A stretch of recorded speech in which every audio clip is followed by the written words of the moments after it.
तर माझ्यात शिस्त असती ना तर माझं अजून जरा काहीतरी बल गप्पा मारते.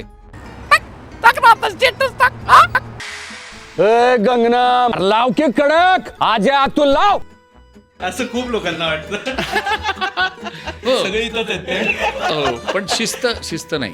घरी सांगत असतो की काही काळजी करू नका, नटाचा व्यवसाय बेभरवशाचा असतो, पण माझं ड्रायव्हिंग उत्तम आहे. ओला उबरचं काही ते घेऊन किंवा आपलं पुणे मुंबई ट्रिपा मारता येतील तोपर्यंत.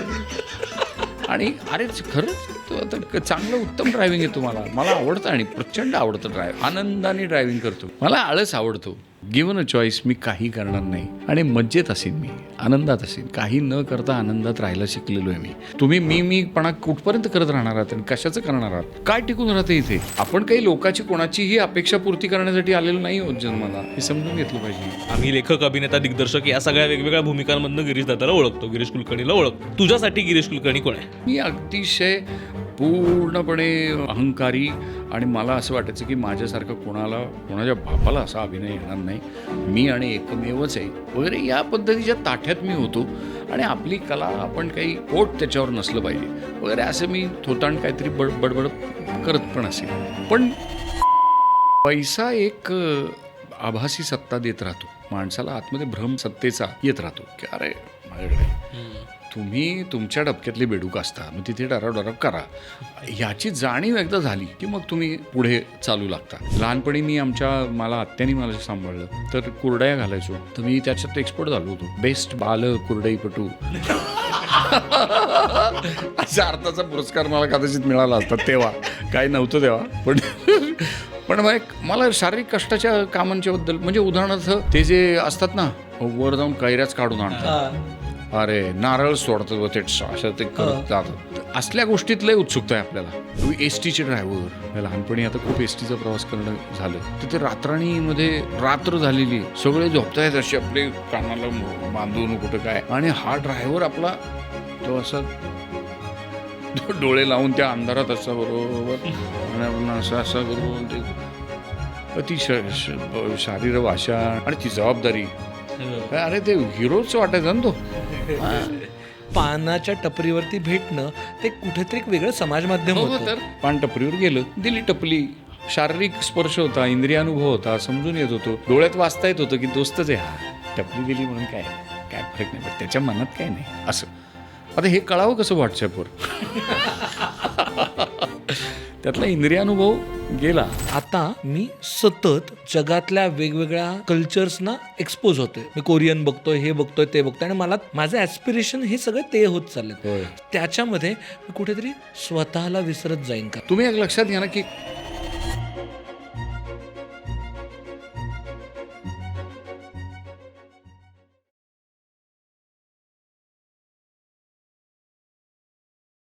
हॅलो हाय हॅलो नमस्कार. तुमच्या सगळ्यांचं मनापासून खूप खूप स्वागत आहे द मुक्तमुख शो म्हणजे स्टार्टच्या या नव्या कोऱ्या एपिसोडमध्ये. अशी खूप कमी व्यक्तिमत्व असतात ज्यांच्यासोबत गप्पा मारतच राहाव्या वाटतात, आणि गप्पा मारत असताना समुद्रमंथन केल्यासारखं होतं की आपण कुठे चाललो आहे असं. ते प्रत्येक लाटा, प्रत्येक किनार हे सुंदर वाटत राहतात आणि काहीतरी आपण वेगळं एक्सप्लोअर करतो आहे, ती एक मजा येत राहते. अशाच एका व्यक्तिमत्वासोबत आज आपण गप्पा मारणार आहोत आणि आपल्यासोबत आहेत अभिनेता, लेखक गिरीश कुलकर्णी. गिरीश दादा, तुझं खूप खूप स्वागत आहे मुक्तमुखवरती. आम्ही खूप दिवस झालं गिरीश दादाला बोलवायचा प्रयत्न करतो आहे, आणि अगेन परत एक गिरीश दादासारखं व्यक्ती समोर बसली की काय इंट्रोडक्शन करायचं, काय सांगायचं, एक दडपण असतं. पण म्हणलं गिरीश दादा आहे समोर तर व्हावंच जावं. मी वाटच बघत होतो, इतक्या जवळ राहत असून सुद्धा मला इतक्या उशिरा बोलवलं होतं. त्यामुळे पण फायनली आज हा योग आला. माझी सगळी पूर्वजांची पुण्याई फळास आली. हो, व्रत जणू. मी आज सुद्धा उपास काल अंगारकी केली. म्हणलं अमुकला जायचं. हो, पण मी तुमचा हे विकास सगळा पाहत होतो, आणि तुमची काय म्हणता येईल त्याला, एक मजल करत चाललेली यशाची वाटचाल पण बरं वाटत होतं मनापासून. म्हणजे आणि आमच्या घरात ते वाचतं तुमचं खूप चालू असतं. म्हणजे तर विचारमौक्तिक पसरत असतात सगळीकडे, पखरण त्याची होत असते. बापरे त्यामुळे म्हटलं आता आम्हाला कधी ही संधी हां बापरे गिरीदादापर्यंत मग तो मग पोचतोय आणि तो बघतोय, लक्ष ठेवून हे ऐकूनच बरं वाटतं. म्हणजे त्यात थोडंसं जरी एक्झॅजरेशन असलं तरी चालेल, पण ते ऐकूनच बरं वाटलं. पण मग खूपच बरं वाटतं. आम्ही खूप दिवस विचार करत होतो की गप्पा मारायला बोलूयात. मला अगदी बेसिकपासनं सुरुवात करायची. म्हणजे जसं आत्ता शार्दूलने ओळख करून देताना लेखक, अभिनेता, आम्ही लेखक, अभिनेता, दिग्दर्शक या सगळ्या वेगवेगळ्या भूमिकांमधनं गिरीश दादाला ओळखतो, गिरीश कुलकर्णीला ओळखतो. तुझ्यासाठी गिरीश कुलकर्णी कोण आहे? काय नाही, एक काय म्हणूया, निश्चित काही उद्दिष्ट अथवा ध्येय नसलेला माणूस. ध्येय नसलेला माणूस. हां, म्हणजे निश्चितपणानं काही एक हेच हवं अथवा हेच करायचं असं नाही. तर एक बुवा सगळंच करायचं, सगळंच पाहायचं शक्य झालं, आणि सगळं जे जे करूया ते आनंदाने करूया, एवढंच आहे फक्त भाग. तर पहिल्यांदा सुरुवातीच्या काळात हे कळेकळेस्तोवरच खूप वेळ गेला, तर त्याच्यामुळे ते काही जमलं नाही. आनंदाने करणं काही जमलं नाही, त्या आनंदासाठी करणं चालू होतं. आता हळूहळू त्या अर्थाचा प्रयत्न, शैथिल्य ते तयार झालं की आता कुठला अट्टहास, हव्यास असं काही नाही आहे. देखते चलो, प्रवास चालू आहे, अजून काय पुढे काय लागतं असं. त्या नर्मदेच्या परिक्रमेला लोक जातात, तर तेव्हा ती नर्मदा मैयाबरोबर असते सतत, आणि ती वेगवेगळी रूपं दाखवते आणि वेगवेगळे अनुभव देते. तर तसं ते आहे की आयुष्य चालूच आहे ना हो. तुम्ही कामात एक मग्न असता तेव्हा काय आयुष्य थांबून राहिलं असं नाही. तेच बरोबर सांगाती चाललं आहे. जग बदलतं आहे, काय म्हणूया, हवामान बदलतं आहे, सगळंच बदलतं आहे. तर ते बघत त्याचे विभ्रम पाहत जात राहणं खरं तर. मग मला असं काही फार वैशिष्ट्यपूर्ण काही साध्य आहे, अचिव्हमेंट काहीतरी करायची आहे, असं काही पूर्वीही नव्हतं, आताही नाही. पण तू आत्ता तुझं म्हणतोस ना की त्या पद्धतीचा आनंदाने काम करणारा आणि जगणारा, पण तू हे असं आधीपासून होता का? म्हणजे काय झालं की तुला ते आनंदासाठी पासून आनंदाने जगण्यापर्यंत पोचायला लागलं? नाही म्हणजे तेवढी ती एक तर अक्कल आली. म्हणजे तुम्हाला समजूत, अक्कलपेक्षा समजूत हा चांगला शब्द आहे. तर समजूत पटत जाते ना हळूहळू, की बाबा पहिल्यांदा मला ही गाडी हवी, घोडा हवा, अमुक हवं, तमुक हवं, पारितोषिक हवं, फलाणं हवं, मला लोकप्रियता हवी, प्रसिद्धी हवी, काहीतरी एक आपलं लौकिकाचं एक खेंगटं आपल्या मागे लागलेलं असतं. यशस्विता हवी, घरच्यांचा रेटा म्हणून, कधी मित्राशी स्पर्धा म्हणून, अनेक प्रकारे. पण एकदा तुम्ही एका टप्प्यावर आलात की पुढे मोठं क्षितिज परत दिसतं ना, तर तुम्हाला लक्षात येतं की हे काही असं मोठीत येणारं नाही. त्यामुळे ह्या अशा कुठल्या तरी काय म्हणूया भ्रमाच्या मागे धावण्यात अर्थ नाही. तर पेक्षा निर्मितीरत राहावं, काहीतरी निर्माण करण्याचा प्रयत्न करावा, अर्थ शोधत राहावा, आणि त्यातनं जर स्वतःचा शोध लागला तर बघावं. म्हणजे तर कळेल बुवा. आता तुम्ही एक नामाविधानं मला देतच राहाल, म्हणजे तुम्ही म्हणजे सगळेच जे लोक बाहेरची आहेत ती तुला मी देईन आणि तुला मी देईन, असं की बाबा शार्दूल व्हॅन गॉचा शर्ट घालणारा मुलगा वगैरे असं, म्हणजे त्या चित्राचा शर्ट घालणार, असं काही मी म्हणत राहीन तुला. पण म्हणजे तू आहेस का, तर असं मला नाही वाटत. आपला शोध आपल्याला घ्यावाच लागेल, आणि ती फक्त आणि फक्त आपली जबाबदारी. आणि तो शोध दरवेळेस लागेल म्हणजे कुठल्या टप्प्यावर लागेल, कुठे तुमची समजूत तुमच्याशी पटेल आणि अशी घट्ट गाठ, जीवाशिवाची गाठ पडेल, हे अवघड आहे. पण पडत जशी जाईल तसं जरा थोडा लौकिकाचा बडीवार कमी होत राहील, आणि मग तुम्ही जास्त त्या आनंदामध्ये मुक्त व्हाल. बाकी यशाच्या ठोकताळे असलेल्या वाटा तर आहेतच. काय स्पर्धा परीक्षा करा, हे करा, शिक्षण घ्या, ते फलाणं करा, नोकरी करा, वगैरे वगैरे, ते आहेच हे चालू. पण त्या सगळ्याचा कदाचित मला सुरुवातीला व्यवस्थात्मक असं एक चौकोनी नेहमीचं असं सगळं मिळालं नाही वातावरण, सुरक्षितता असं.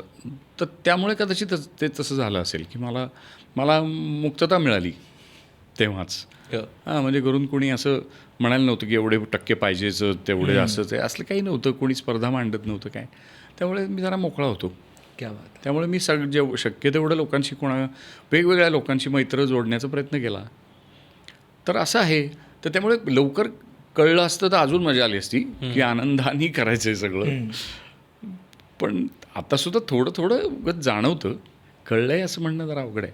दादा तू याला सेरेंडिपिटी म्हणशील का? दुर्दैवाने मला सेरेंडिपिटीचा मराठी शब्द नाही माहिती.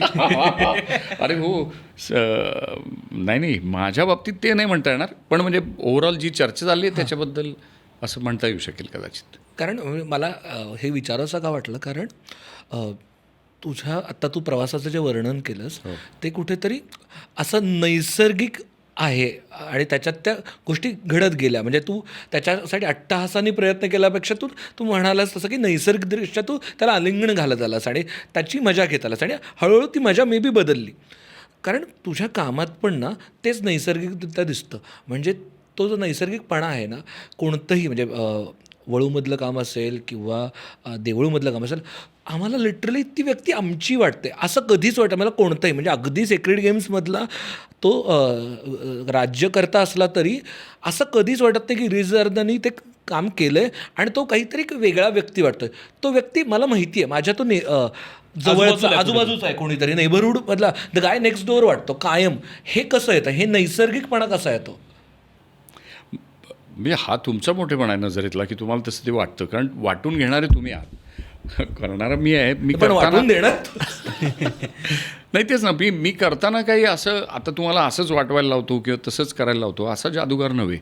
मी शक्य तेवढा माझा लोप करायचा प्रयत्न करतो. मला अभिनयाच्या शाळेत जाता नाही आलं इच्छा असूनही, पण त्यामुळे मला कोणी शिकवलं नाही अभिनय, पण मी खूप लोकांच्या पायाशी बसून तो शिकलो. ते करताना पाहिलं लोकांना, त्यामुळे माझे अनंत गुरु आहेत आणि त्याचं सगळ्याचं एक मिश्रण करत कधी असं कधी तसं, हे करून बघू ते करून बघू असं. तर ह्या चौकात तुम्ही उभे आहात तर बाबा इथे आता खारे दाणे जास्त टाकू भेळेत आणि ते चालू अशा अर्थाचा तो प्रकार आहे. तर त्यामुळे करून पाहताना वेगवेगळे प्रयोग हे भूमिका करून पाहताना स्वतःचा शक्य तेवढा लोप करणं आणि म्हणजे आता आमची वाढच अशी होते ना की आपल्या व्यतिरिक्त आपल्याला दुसऱ्याचं इतकं खूपत असतं. आता अभिनेत्याच्या दृष्टीने हा गुण किती अडथळ्याचा आहे बघ ना, की आता समजा सेक्रेड गेममधला तो माणूस आहे, तो हातोनात शिव्या देतो, कुठं कायम ते म्हणजे त्रासलेला आहे वगैरे वगैरे. तर आता तो अंगीकारायचा म्हणजे तोच आनंदाने करायचा एकापर्यंत, तर हे अवघड गोष्ट असते. पण त्याचबरोबर ती मजेची पण गोष्ट असते. म्हणून अभिनयाचा व्यवसाय करावा फॉर दॅट मॅटर कोणी जर करायचं असेल तर सांगायचं कारण म्हणजे लोप स्वतःचा करायचा आणि दुसरं माणूस होऊन पाहण्याचा प्रयत्न करायचा, ते परत दुःख समजून घ्यायचा प्रयत्न करायचा, हा अभिनयाचा ढोबळमानाने व्यवहार आहे. आणि तो दरवेळेस म्हणजे पुन्हा अधिक काहीतरी जमत राहतो, कधी जमतो परफेक्ट. आता उदाहरणार्थ ज्या मी भूमिका तू मराठीमध्ये जास्त केल्या तर तिथे भाषेचा आधार असतो, परिसराचा आधार असतो, म्हणजे वातावरणाचा आणि वगैरे वगैरे. आता एक गृहमंत्री किंवा कुठलाही मंत्री असा ना माझ्या आजूबाजूत पाहण्यात आहे ना माझ्या इतक्या वर्षाच्या आयुष्यात कोणी माझं नातेवाईक आहे, कोणीच नाही.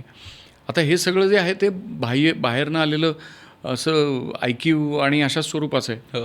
चित्रपटातनं पाहिलेलं अमुक ठमुक, थेट प्रत्यक्ष जीवनानुभव काही नाही. अशा वेळेस तुम्ही असं पात्र जेव्हा करू पाहता किंवा कुस्तीचा प्रशिक्षक आहे, आता काही संबंध नाही कुस्तीशी अमुक ठमुक, इतकंच कशाला शेतकरी आत्महत्या करणारा एक शेतकरी, घाबरीचा पाऊस या चित्रपटात होता, कुठे काय माहिती आहे. मग अशा वेळी तुम्ही ते जास्तीत जास्त समजून घेण्याचा प्रयत्न करणं आणि तिथे ती स्वतःचा लोप करण्याची, बाबा गिरीश कुलकर्णीचा किती सरेंडर तुम्हाला करता येईल. आणि त्यामुळे त्रास होतो, कारण तुमचा इगो तुम्हाला मरू देत नाही ना. सतत गिरीश कुलकर्णी वर येतच राहत असतो, त्याला तुम्ही दाबत असता खूप. ह्या संघर्षामधनं खूप त्रासदायक गोष्टी घडतात, ज्या कदाचित ट्रेनिंग मिळालं असतं तर नसत्या झाल्या, असं होतं. तर त्यामुळे मी अतिशय रॉ पद्धतीचा माणूस आहे आणि ज्या कदाचित व्यवस्थात्मक शिक्षणातनं ज्या गोष्टींना घासून पुसून शार्प कॉर्नर्स ज्याला म्हणतात ना गुळगुळीत केले जाऊ शकले असते, ते माझे झाले नाहीत. मग प्रवासातच ते झालं आणि मग त्याच्यामध्ये एकच इरिशिरी असायची की गिरीश कुलकर्णी दिसला नाही पाहिजे म्हणजे नाही पाहिजे, असा एक स्वतःशी असलेली एक इरिशिरी होती. त्या अंगानं करत गेलो म्हणून कदाचित तुम्हाला त्याच्यामध्ये काही गुणवत्ता दिसली असेल, पण म्हणजे मला दुसरं तर कारण काही सापडत नाही. आणि ते परत ते वाचणं म्हणजे ही बाकीची क्राफ्टच्या संबंधाने असलेल्या युक्त्या प्रयुक्त्या आणि गोष्टी आहेत, किंवा पुन्हा तुम्ही वाचा, चर्चा करा, समजून घ्या, देहबोली काय आहे, अमुक ठमुक तुमच्या. आपण एखादं उदाहरण घेऊन थोडंसं सांगू शकलो तर काय म्हणजे आता उदाहरणार्थ देऊळमध्ये खूप पराकोटीची निरागसता आहे त्या पात्रामध्ये. हां, म्हणजे भाबडा म्हणजे किती भाबडा असावा असं ते आहे. तर त्या विश्वास समोरचं जे म्हणेल त्याच्यावर विश्वास ठेवणारा अशा पद्धतीचा माणूस आहे आणि त्यामुळे त्या भाबडेपणाला, त्या निरागसतेलाच देव दिसू शकतो. त्यामुळे त्या पूर्ण चित्रपटात फक्त त्यालाच देव दिसतो, बाकी कोणाला दिसत नाही. बाकी लोक त्याचं देऊळ बांधतात, तो भाग वेगळा, पण देव नाही दिसत त्यांना. हा एकट्याला दिसतो आणि तो म्हणतो की मला जो दिसलेला देव आहे ना त्याचा ह्यांनी बाजार केला, तू जा रे मोकळा हो, असं म्हणून तो जातो.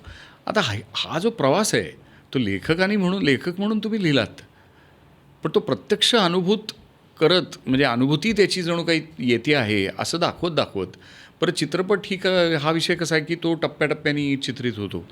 त्याचं काही एक सलग हे नसतं, आज हे केलं तर ते परत त्याचाही क्रम काही सलग असेल अशातला भाग नाही, म्हणजे असं ते वेगवेगळं असतं. त्यामुळे तुम्हाला अगोदरच ती खूणगाठ बांधावी लागते की काय पद्धतीच्या ह्या सगळ्या काय म्हणूया भावनिक उंच सखलपणामधनं हा जाणार आहे मनुष्य, आणि तुम्हाला मग ते समजून घ्यावं लागतं. त्याच्यात तो सापडत नाही तेव्हा त्रास होतो, अडचणी येतात. पण सरते शेवटी जर गवसलं काही घडलं तर तुमच्यासारखी प्रेक्षक मंडळी दाद देतात, अन्यथा जमत नाही. किंवा म्हणजे उदाहरणार्थ आता फास्टर फेण आहे, यामध्ये एक खलनायक आहे, तर त्याच्यामध्ये आता खलनायक म्हणजे माझी ना शरीर प्रवृत्ती तशी आहे ना काही, म्हणजे खलनायक मी असलो तर फक्त भारतात तर बायकोलाच वाटत असेल, बाकी कोणाला वाटायचं काय कारण नाही. पण तर ते तुम्हाला करायचं आहे. पण म्हणजे उदाहरणार्थ आमचं काय म्हणूया कंडिशनिंग असं झालेलं असतं की शक्यतो दुसऱ्याला त्रास देऊ नका, वाईट बोलू नका वगैरे वगैरे, असं जाणीवपूर्वक दुसऱ्याला त्रास द्या, त्याचा विनाश घडवा, ह्या पद्धतीचं जे अगदी ठोकताळे पण आहे आमच्या खलनायकांचं, तसं नसतं सांगितलेलं. त्यामुळे ते अशा पद्धतीचं पात्र साकार करायचं म्हणलं की मग ते अडचण येते आणि मग ते खूप नाटकीय अभिनय तो खूप होतं, मैं तुम्हें वगैरे असं काहीतरी चेहरे विचित्र करणं अथवा त्या पद्धतीचा स्टायलाइज ज्याला म्हणतो आहे शैलीदार अभिनय असा तो बहुतेक वेळा दिसतो तुम्हाला. पण साधं राहून ते खुनशीपण आणि त्यातल्या ती खलनायकी वृत्ती आणणं, त्याचा प्रयत्न करणं वगैरे अशा गोष्टी करून पाहिल्या आणि प्रत्येक वेळी ते जमलं असं नाही, पण प्रयत्न केला. आणि त्याच्यात सुदैवानं ते मी मगाशी म्हणलं तसं की घराणं कुठलं नाही, त्यामुळे कुठलाही सूर लाव ना, क्या कोण पकडायला नाही बॉस. आपण सगळ्यांचंच नाव घेताना कान धरतोय, तो भाग वेगळा, पण सूर आपला लावतो, याच्यात कुठला निषिद्ध आणि कुठला तीव्र आहे हे आपलं आपण ठरवायचं. असं मला यालाच धरून विचारायचं आहे की कारण तुझी सगळी जी कामं पाहिली ना की त्यात ना माणूस असतो, म्हणजे माणसाच्या खूप जवळ जाणाऱ्या छटा वेगवेगळ्या त्या कॅरेक्टर्समध्ये सगळ्याच दिसतात. तू कुठलंही पात्र म्हणजे आणि तसं बघायला गेलं तर तू काम खूप लिमिटेड करतो किंवा कमी म्हणायला हरकत नाही. हां, मग खूपच जेवढ्याला तेवढं काम करतो, सिलेक्टिव्ह आहे खूपच जास्त. तर तो सिलेक्टिव्हनेस नेमका काय आहे? म्हणजे तू काम निवडताना की आता एखादा काय पात्र आलं आहे, स्क्रिप्ट वाचलं, तर कशावरती ठरवतोस की तुला याला हो म्हणायचं आहे की नाही म्हणायचं आहे? मुख्य म्हणजे उमेशनी होकार दिला तर या व्यवसायात मी का आलो तर बुवा उमेश आणि मी आम्ही दोघंजणं इन्स्टिट्यूटला तो शिक्षण घेत होता आणि मग त्यांना ते असतं ना इंजिनिअरिंगला जसं सबमिशन काय करायचं असतं तसं त्यांना पण असतं की एक 3 मिनिटर करा, म्युझिक व्हिडिओ करा, डॉक्युमेंटरी करा अँड फलाणं ढिकणं काय जे काय असेल ते असं सगळा तो सोपस्कार करायचा असतो. आता ते करत करत करत आम्ही नाटक करायचो पूर्वी, नाटकाचं गट म्हणून आम्ही एकत्र होतो, त्याच्यात मी संहिता लिहायचो, बसवायचो, तो काम करायचा. तर मग चित्र बदललं की तो आता तिथे त्या शाळेतच गेला ना, मग तो श्रेष्ठ झाला, म्हणजे त्याला ते शिक्षण दिलं जातं थेट. आणि संध्याकाळी मी भोसरीतनं इंजिनिअरिंगमध्ये नोकरी करायचो, ते संपवून मी तिथे मग पडलेलो असायचो. सांगायचं कारण म्हणजे ते प्रयोग जेव्हा करायला लागलो तेव्हा सिनेमा बनवणे म्हणजे फिल्म मेकिंग ह्याचा चस्का किंवा ह्याची चटक लागली, याचा ध्यास लागला की अरे हे काहीतरी गंमतशीर आहे, हे जमलं पाहिजे. कारण काय होतं की त्यांना शिक्षणाचा भाग म्हणून खूप आंतरराष्ट्रीय सगळे मास्टर्स, ख्यातकीर्त चित्रपटकार त्यांचे चित्रपट दाखवले जायचे रोज संध्याकाळी आणि रोजच चकित व्हायचो म्हणजे जी पार्श्वभूमी कधी म्हणजे विचारही तू केला नसतास, जी कथा तुला आवडेल असा कधी विचार तुझ्या मनाला स्पर्शूनही गेला नसता, ती कथा तू देहभान विसरून पाहतोयस. मग हे केलं कसं? ह्या प्रश्नांनी रात्र जागली जायची की हा प्रकाश आणला कसा असा, हा अंधार प्रकाशाचा खेळ केला कसा, होय की नाही? किंवा हा काळ कसा उभा केला, त्यामध्ये ती माणसं, ती पोशाख त्यांचे काय विचित्र, किती भारी होते वगैरे. तर असं गारूड त्याचं पडत गेलं आणि मग सिनेमा बनवणे हा ध्यास लागला. त्याच्यामध्ये ॲक्टिंग आपण करायचं आहे का कोणी करायचं आहे काय हे काही नव्हतं, सिनेमा बनला पाहिजे.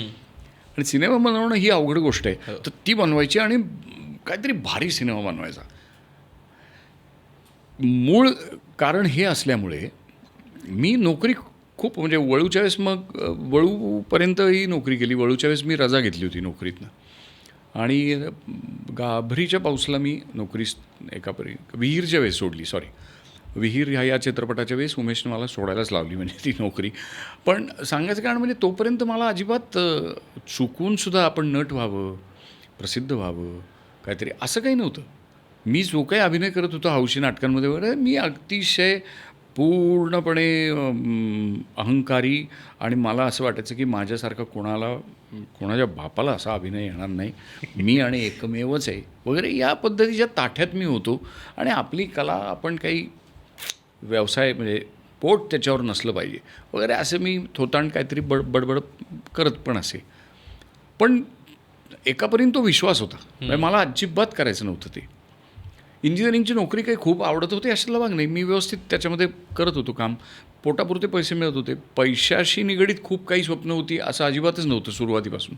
का कोणास ठाऊक, कारण म्हणजे का कोणास ठाऊक कशाला म्हणायचं, माहितीच होतं ते असं की एखाद्या नाटकाला गेलं किंवा तालमी त्याच्या सुरू झाल्या की सगळं विसरलंच जायचं, तहान भूकपासून सगळं.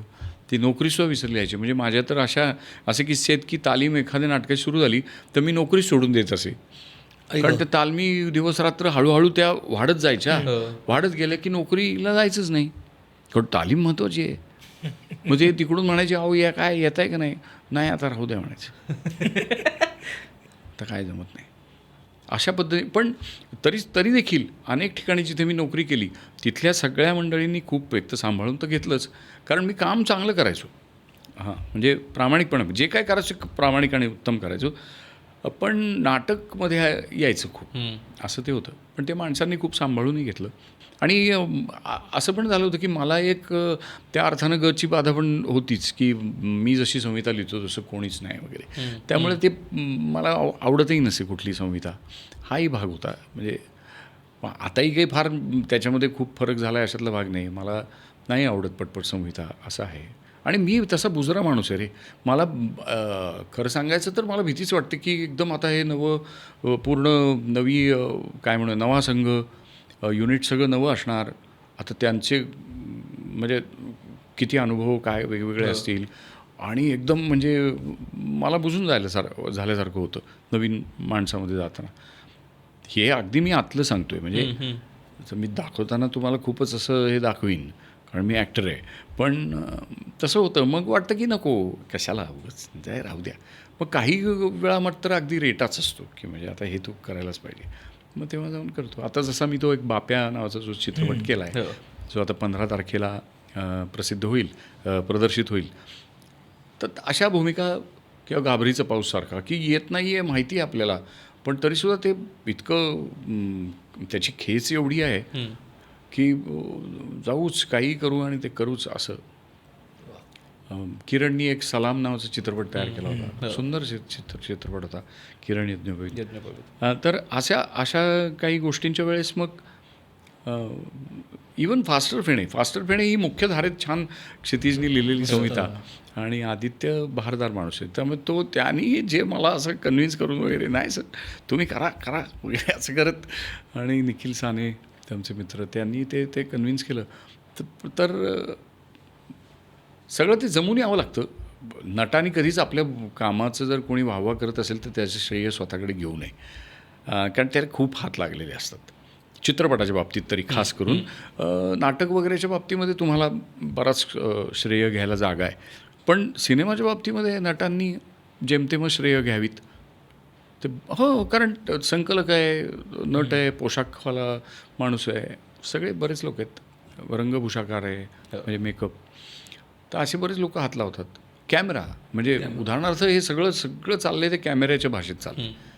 आता त्याच्यात तो काय लेन्सिंग कसं करतो, काय पद्धतीचा प्रकाश तुमच्या मुखावर टाकतो, तुमचं मुख किती दाखवतो अथवा नाही दाखवत, काय पद्धतीने तुम्हाला पेश केलं जातं, या सगळ्या गोष्टींवरती ते अवलंबून असतं की तुम्हाला तो माणसातला अगदी वाटला आणि वगैरे. तर याच्यात खूप गोष्टी आहेत ना, म्हणजे तिथला जो कला दिग्दर्शक आहे त्याचं ते आहे की त्यांनी ते तितकं खरं वाटणारं वातावरण उभं केलं. तर हा जो मेक बिलीफचा खेळ आहे तर तो अनेक लोक मिळून तयार करत असतात. तर ते त्यामुळे त्यांचं ते समूहाचं यश आहे असं म्हणायला पाहिजे. थोडा वेगळा प्रश्न आहे, पण मला वाटतं की तुला विचारणं योग्य राहील हा प्रश्न. ते म्हणजे कारण मग तू स्वतः लिहितोस, स्वतः काम करतोस, लिखाणातनं तुझी वेगवेगळी निरीक्षणं दिसतात समाजाकडे बघण्याची, माणसांकडे बघण्याची, आणि कामातनं ती ॲक्च्युअल आम्हाला बघायला मिळतात. तू ते कसं तुझ्या अभिनय शैलीतनं दाखवतो. निरीक्षण करणं का महत्त्वाचं आहे आणि चांगलं निरीक्षण कसं करायचं? कारण मला हा मुद्दाम मी खूप दिवस राखून ठेवलेला प्रश्न आहे, कारण आम्हाला कोणी निरीक्षण कसं करायचं ना कधी सांगितलं नाही. म्हणजे तुझ्या कामाकडे बघितलं ना, तू जशा ज्या छोट्या छोट्या लकबी ज्या पकडतोस, लिखाणातनं जे छोट्या छोट्या अगदी बारीक गोष्टी ज्या कदाचित मिस आऊट होऊ शकतील, ज्या अरे हो का हे होतं, आणि हे बऱ्याचदा होतं, म्हणजे तुझ्या बाबतीत खूपदा होतं. तर ते निरीक्षण करायचं कसं आणि ते तुमच्या कामात पण आणायचं कसं?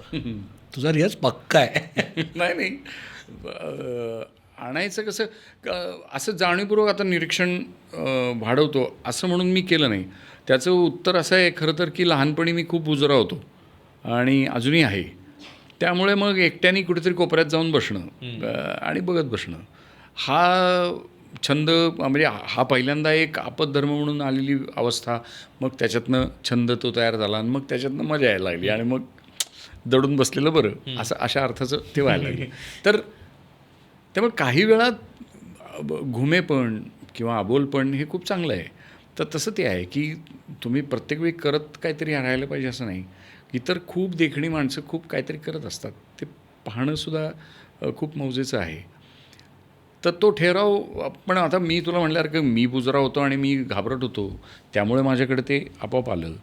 तर मी 2 बस करून शाळेत यायचो. तर ते जोडबस होती तेव्हा पुण्यात. तर त्याचं मागच्या डब्यात दूरची अशी कोपऱ्यातली जागा पकडायची आणि खिडकीतनं असं सगळं बघत राहायचं. आणि मग तेव्हा ते असे चाळे लागले होते छंद, अगदी लहान, तिसरी चौथीत असेल की आता दिसला एक माणूस, तर आता हा या दिशेला चालला आहे, मग आता काय करेल हा दुपारी जाऊन, मग हा कुठं नोकरीला चालला आहे का, त्याची कथा विणत बसायचं. असं करत करत आणि मग तो विशिष्ट पद्धतीने हॉपिंग करतोय, ते सायकलवर कसा बसला आहे, त्याच्यात ते सामान कसं बांधले, अमुक काय केले, ठमुक काय केले, मग त्यातनं भाषेच्या लकबी आल्या, उच्चारण कसं होतंय, त्यातनं भावना, म्हणजे रागवल्यावर कसं होतंय, डोळे काय होतात, अमुक काय, हे करण्याचा छंद लागला खरं सांगायचं तर. आणि मग नंतर तुम्ही एक मन लावून तुम्ही साहित्य वाचलं होतं, तर छान वर्णनशैली असलेली खूप तालेवार लेखक आपल्याकडे आहेत, परभाषेत आहेत. तर ते वाचलं की ते वर्णन करत असतात, ते परिसराचं वर्णन करतात, त्या व्यक्तीचं वर्णन करतात, मग त्याच्या व्यक्तीच्या भावनांचं वर्णन करतात आणि त्याच्या आविर्भावांचं, अभिव्यक्तीचं पण वर्णन करतात. आणि मग हे सगळं समजून घेतल्यानंतर तुम्ही ते चित्र रंगवता मनाने, हे व्हिज्युअलायझेशन तुम्ही करायला लागता. आणि त्या म्हणजे असे जे छंद आहेत त्या छंदामध्ये गुरफटल्यामुळं निरीक्षण पर्यायाने हाताशी लागलं. ते कधी लागलं, काय लागलं, आता तू म्हणतोयस म्हणून मला कधीच असं ते वाटलं नाही. जास्त हंबल झालं नाही जास्त नाही, म्हणजे मला म्हणायचं असं की ते अचिव्हमेंट म्हणून ते काहीतरी वेगळं मोजावं असं कधी जाणवलं नाही मला. माझ्या बायकोचंच निरीक्षण भारी वाटतं, कारण ती बरोबर हे करते की अरे आत्ता तू पान खाऊन आलास वगैरे. तर ते लक्षात येतं. काल म्हणजे असं काही लपवता येत नाही ते असं. पण जोक्स अपार्ट, पण हे आमन धपके हाताशी लागलेली गोष्ट आहे रे असं. पण त्याला तुम्हाला आवड जोपासावी लागेल.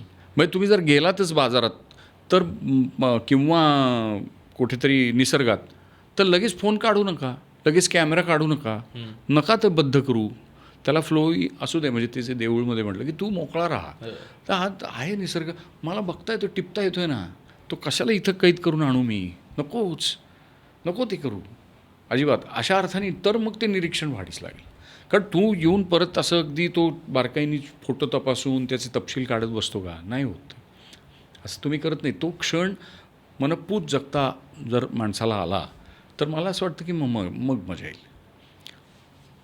म्हणजे माळावर आता तुम्ही टेकडीवर जा इथल्या, अरे काय भारदार तिथे रंगांची उधळण झालेली आहे, सुंदर म्हणजे मौज. पण ते जर तुम्ही पाहणारच नाही आणि तुम्हाला सांगितलं अमुक स्टेप आणि तुमचं हे वाक्य ते फलाण्यांमध्ये प्रोटीन खायचं आहे, ह्याच्याच तिथे तुम्ही जाताय ते कशाला जाताय हे लक्षात घेऊन म्हणजे हे जर केलं तर मग आपोआप होईल. अरे इतक्या पद्धतीचे पक्षी येतात टेकडीवर गेल्यानंतर आणि त्यांचा व्यवहार तुम्ही वेळ त्याला देतच नाही काही.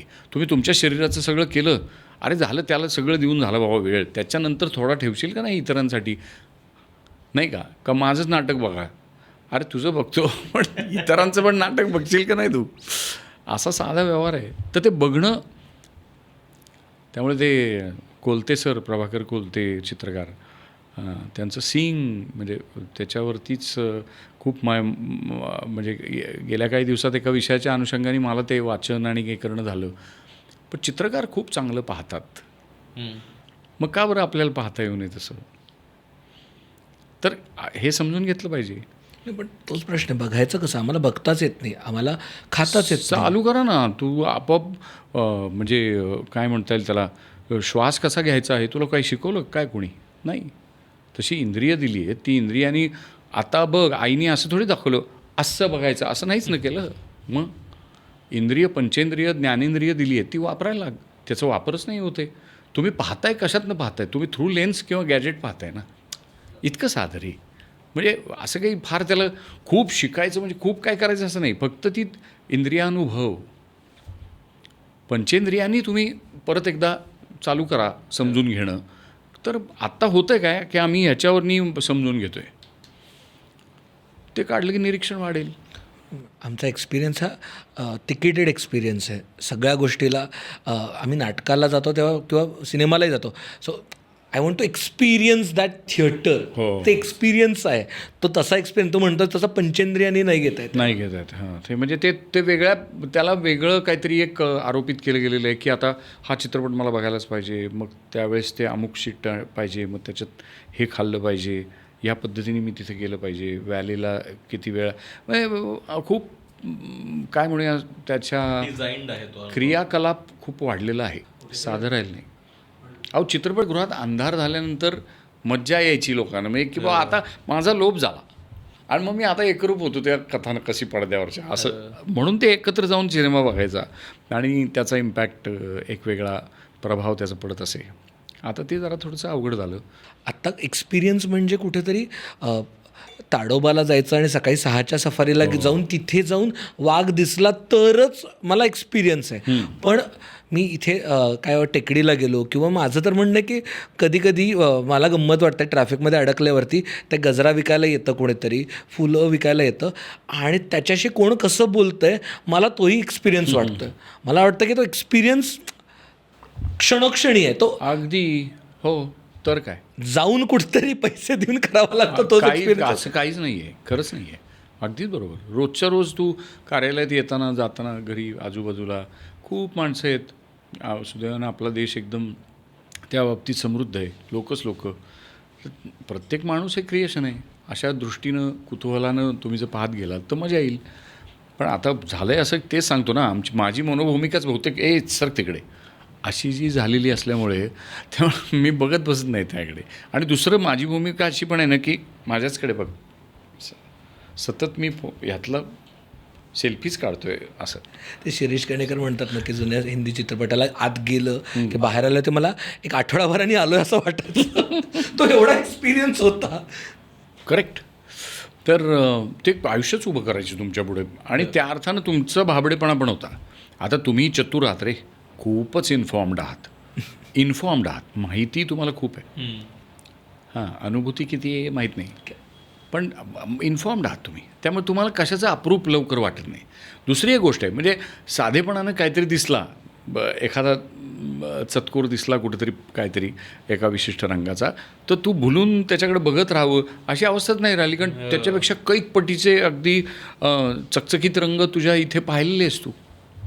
इतक्या विविध चित्रकृती आणि मला चित्र कशाचंच म्हणा, नवल वाटत नाही. आवाज म्हणा, नवल वाटायचा प्रश्नच नाही आहे तुला. तुझं नवल मारून टाकलं, अप्रूप मारून टाकलं, इतकं तुला इथे आहे. आणि त्यामुळं म्हणजे आता प्रश्नच पडतो की आता तुझं चित्त धरून ठेवण्यासाठी मी काय करू. हा प्रश्नच आहे. मला कशाचंच नवल वाटत नाही. मला काहीही एक्साईटच करत नाही आता. काहीच नाही करत. ते इतकं कशाला. तुझं पाहिलंच आमच्यामध्ये एक असं सुरू झालं आहे. समजा आता तू एक जागतिक दर्जाचं कोणी आहेस बुवा, समजा संगीतकार आहेस किंवा चित्रकार आहेस, आणि तुझं एकदम तू काहीतरी ते केलंस. म्हणजे आता व्हॅन गॉग सारखा माणूस आजच्या काळात असता समजा, त्याचं ते चित्र हे झालं असतं, तर मी कोणी कप्पदार्थ कोण कुठला, मला चित्रकलेचं काही कळत पण नाही, तरी पण मी त्याच्यावर मल्लीनाथी करून म्हणजे त्याला हां ठीकच आहे, म्हणजे अरे ते सगळं ते रॅकेटचा भाग आहे, मुठ्ठमुख काही मी बोलीन, अतिशय वावदूक बोलीन, काही करीन, पण मी माझा इगो मरू देणार नाही. मी लीन होऊन, अरे किती चकित होऊन, असा अवाक होऊन, कायल होऊन, है ना, असं जाणार नाही त्याच्या पायाशी, किंवा असा मुक्त आनंद त्याचा घेणार नाही त्याच्या अभिव्यक्तीचा. हे खूप अडथळ्याचं झालेलं आहे. आणि त्याच्यामुळे आणि त्याच्या म्हणजे कॉन्ट्रास्टमध्ये भक्त होणं ही प्रक्रिया अतोनात झालेली.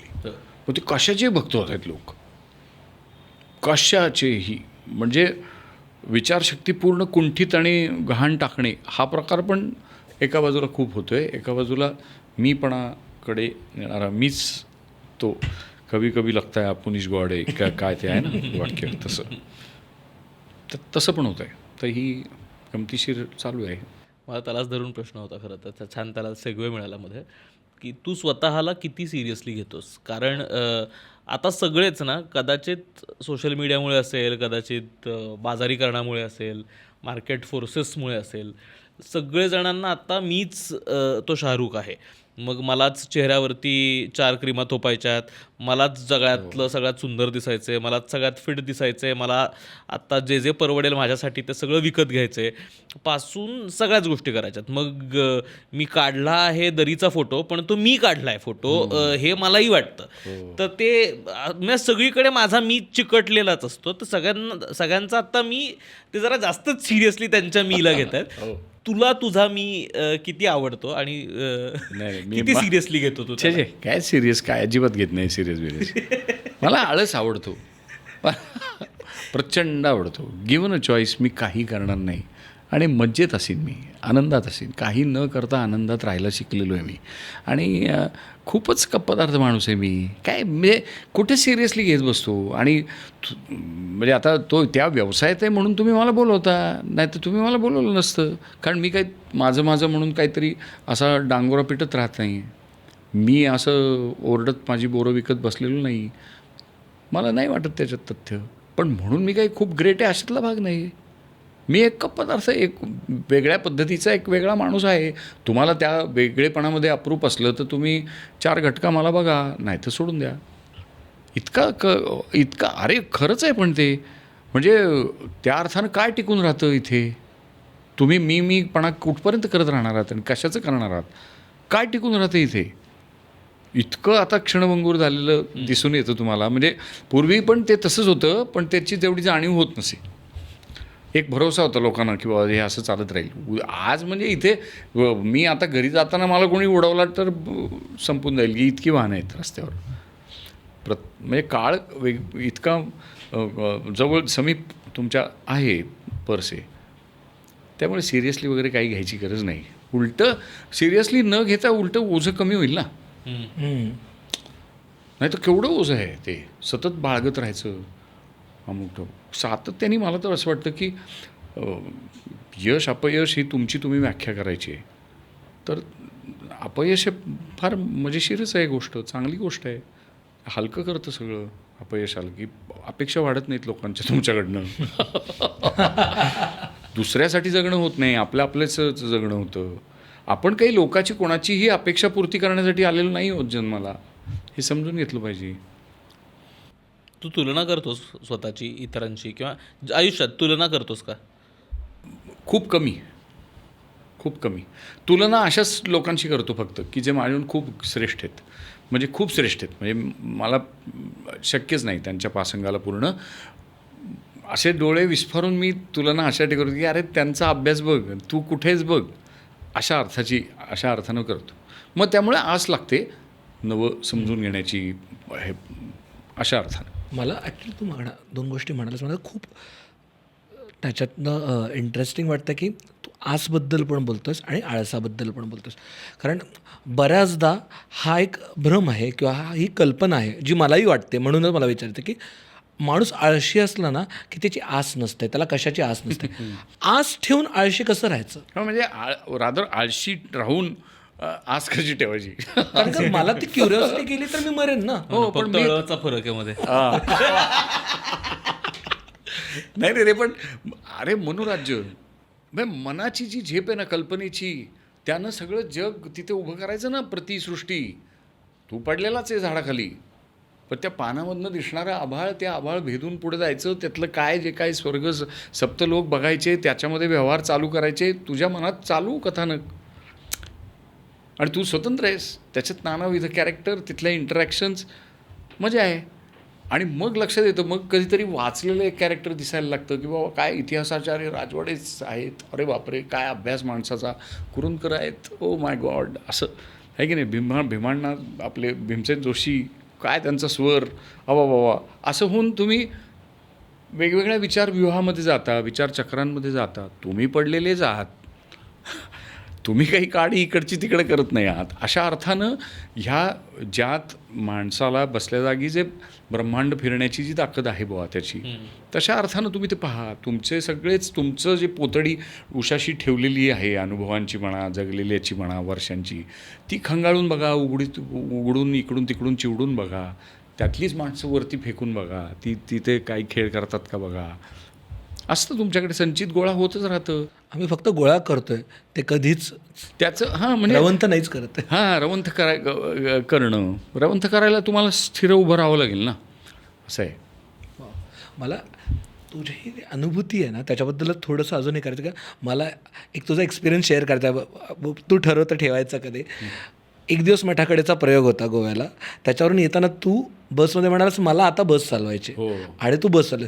हे जे ऑफ ट्रॅक जाऊन एक्सपिरियन्स घेण्याची आस आहे ती कुठून येते आणि त्यातनं काय मिळतं? कारण खाजे हा जास्ती योग्य चपकल शब्द आहे. अरे काय ते मी तुला म्हणलं ना की असं म्हणजे असं नेमकं चौकोनी कुटुंब असं मला मिळालेलं नसल्यामुळे की शिस्त, त्यामुळे शिस्तीचा प्रचंड अभाव, अतोनात अभाव. जर माझ्यात शिस्त असती ना तर माझं अजून जरा काहीतरी बल असं खूप लोकांना वाटतं. हो. सगळे इथंच आहेत ते. हो, पण शिस्त नाही, सातत्य नाही, शिस्त नाही. आणि त्यामुळे पण नंतर ती पळवाट पण आहे. म्हणजे त्यामुळे काय होतं, शिस्त नाही, सातत्य नाही, त्यामुळे अभ्यास होत नाही. अभ्यासाला शिस्त आणि हे लागतं. मग अभ्यास नाही म्हणल्यानंतर मग जाऊ द्या, मग आता कुठे काय होत बसता, नकोच, अशा अर्थाचा आळस मग तो येतो, अशातला भाग येतो. असो, पण तर त्यामुळे त्या असे उटपटांग गोष्टी करायच्याची खाज तयार होते. हां, आणि दुसरं असं आहे ना की काही वेळा काही गोष्टी केल्यानंतर, करून पाहिल्यानं लक्षात येतं की अरे हेच येते आपल्याला. तसं माझं आहे की अभिनय येतो आहे, अरे हे शाळेतल्या बाईंनी काम दिलं, त्यांना बक्षीस मिळालं किंवा काय शाबासकी मिळाली, अरे येतं आहे, असे एक गाठ बसून जाते. तसं ड्रायव्हिंगच्या बाबतीत माझं. त्यामुळे मी आमच्या घरी सांगत असतो की काही काळजी करू नका, नटाचा व्यवसाय बेभरवशाचा असतो, पण माझं ड्रायव्हिंग उत्तम आहे. त्यामुळे ओला उबरचं काही ते घेऊन किंवा आपलं पुणे मुंबई ट्रिपा मारता येतील जोपर्यंत आहे. आणि अरे खरंच तो आता चांगलं उत्तम ड्रायव्हिंग आहे तुम्हाला, मला आवडतं आणि प्रचंड आवडतं आनंदाने ड्रायव्हिंग करतो मी. अनेकदा चालकांना बसवतो तू तर हा जो अनुभव सांगतोय, तर ते बसले होते बाजूला चालक. त्याने म्हटलं तुम्ही जरा आराम करा, आता मी चालवतो ना. तर असं आहे. तर त्यामुळे मला ह्याबद्दल सगळ्या कष्टकऱ्यांच्या कष्टांबद्दल उत्सुकता आणि ते करून बघण्याची एक मला खोडच म्हणजे आवड आहे. मला आवडतं असं. मी असेही उद्योग केलेले आहेत की हातगाडी चोडून बघितलेली आहे वगैरे. तर हे असं आहे, नांगर चालून बघितलं आहे. आत्ता मला नागराजनी त्याच्या सिनेमामध्ये तो चालवायला लावला तेव्हा फॅफ्या उडाली माझी. पण मी चालवून बघितलेले आहेत. गाबरीच्या पाऊसच्या वेळेस शिकायचा प्रयत्न केला आहे. तर मला ते आवडतं कष्टाचं काही करायला. लहानपणी मी मला आत्याने मला सांभाळलं, तर कुरड्या घालायचो. तर मी त्याच्यात एक्सपर्ट झालो होतो. म्हणजे बेस्ट बाल कुरडईपटू अशा अर्थाचा पुरस्कार मला कदाचित मिळाला असता तेव्हा. काही नव्हतं तेव्हा. पण मला शारीरिक कष्टाच्या कामांच्याबद्दल म्हणजे उदाहरणार्थ ते जे असतात ना, वर जाऊन कैऱ्याच काढून आणतात, अरे नारळ सोडतात ते अशा ते करत जातात. असल्या गोष्टीत लय उत्सुकता आहे आपल्याला. होडीच वल्लवतात, ते सुकाणू धरतात अशी निवांत, अशी एकदम निवर बसले असतात. आपल्याला तो समुद्र ते हे बघून आपल्याला वाटतं अरे काय, तो निवांत असतो नुसता असं असं करतो मागे. तर असे सगळे मला भारी वाटतं, हिरो वाटतात अशी लोक. एस टीचे ड्रायव्हर, लहानपणी आता खूप एस टीचा प्रवास करणं झालं, तर ते रात्राणीमध्ये रात्र झालेली, सगळे झोपतायत असे आपले कानाला बांधून कुठं काय, आणि हा ड्रायव्हर आपला तो असा डोळे लावून त्या अंधारात असा बरोबर आणि पुन्हा असं असं करून ते ती शारीर भाषा आणि ती जबाबदारी, अरे ते हिरोच वाटायचा ना तो. तर माझ्या दृष्टीने त्यामुळे ड्रायव्हिंग हे फार जबाबदारीचं काम आहे. आपल्याकडे नेमकं त्यालाच खूप दुय्यम महत्त्व दिलं जातं. फारच जबाबदारीचा जॉब आहे. असं ज्या पद्धतीने वर्णन केलंस, व्यक्तिवर्णन केलंस, मला अजून एक व्यक्तिवर्णन तुझ्याकडनं ऐकायचं आहे. जसं पुलंनी पानवाल्याचं वर्णन केलं होतं. आपण पान हा आपला आवडीचा विषय, तर प्लीज मला. हो खरंच आहे. पण ते आता पुलंनी इतकं सुंदर काय काय करून ठेवलं, आपण कुठे त्याला चिटा मारायचं परत? नाही आत्ता पण येस, पान हा एक आवडीचा विषय. पण आता गेले काही 1-1.5 वर्ष झालं तर मी पानाला विराम दिला आहे. पण अन्यथा मी शौक म्हणजे पानाचा केला भरपूर. कारण ते माझ्या मातुल घराण्याकडनं, माझ्या किंबहुना इवन माझे वडील, माझे मामा सगळे वगैरे, ते पानाचा पुडा वगैरे घरी असायचा. मराठवाड्यामध्ये ते माझा आजोळ आंबेजोगायचे, तर तो प्रॉपर डबा असायचा, पाहुण्याला दिला जायचा. तो आमच्या शिष्टाचाराची ती पद्धत होती. आणि अत्यंत सुंदर वस्तू असायची. ते पानं, कात, त्यातला तो कळीदार चुना, लवंग, वेलदोडा, ज्येष्ठमध, अनेक गोष्टींनी तो भरलेला असायचा वेलदोडा, हे डबा पानाचा. आणि मग तो विडा लावायचा. त्याच्यात एक भाग तंबाखूचा पण असायचा. पण ते आपण उगाच पानाला तंबाखू करून ते हे केलं. पण पान ही फारच आरोग्यवर्धक पण गोष्ट आहे. रसिकता आहे त्याच्यात, रसिकता आहे त्याच्यामध्ये. आता ते आम्ही आमच्या संस्कृतीतनं घालून टाकलं. पण आता उदाहरणार्थ इथे आपल्या पुण्यामध्ये मी बरीच वर्ष पान खात असे. असं पानाची रसिकता पुण्यात बऱ्यापैकी आहे. आहे. हो हो.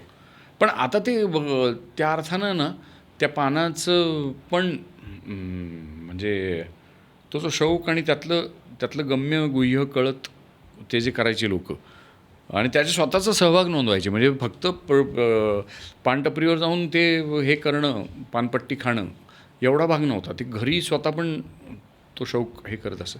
ते निघून गेलं बघा आता. आणि म्हणजे त्यातला जो एक सिव्हिक सेन्स हा भाग आहे, थुंकणं रस्त्यावरती वगैरे, ते ते चुकीचं आहे, आहे, ते ते निषिद्धच चुकीचं आहे. आहे. त्यात काही ते डाऊटच काय नाही. पण पानाच्या टपरीवरती भेटणं ते कुठेतरी एक वेगळं समाज माध्यम हो, होतं. तर ती जी अगदीच तेच गंमत होतं. होती, होतं ना तेच. त्याच्यातला जो एक एक्सचेंज होता, यू सेड इट. त्याचं एक रुटीन होतं. हो. त्यानं पण सहिष्णुता होत होती, हे होत होती. म्हणजे उदाहरणार्थ कसं की तू जर ना, आता समजा मी तुझ्याबद्दल समाज माध्यमात एखादी तिरकस एखादी प्रतिक्रिया नोंदवली, तर तुझ्या ठाई तयार होणारा संताप, आणि मी प्रत्यक्ष तुला भेटलो आणि त्याच्याहून थोडीशी तीव्र तिरकस टिप्पणी तुझ्यावर केली, तर तुला येणारं हसू, हा फरक आहे. कारण म्हणजे वाचणाऱ्याची मानसिकता ती काम करत असते.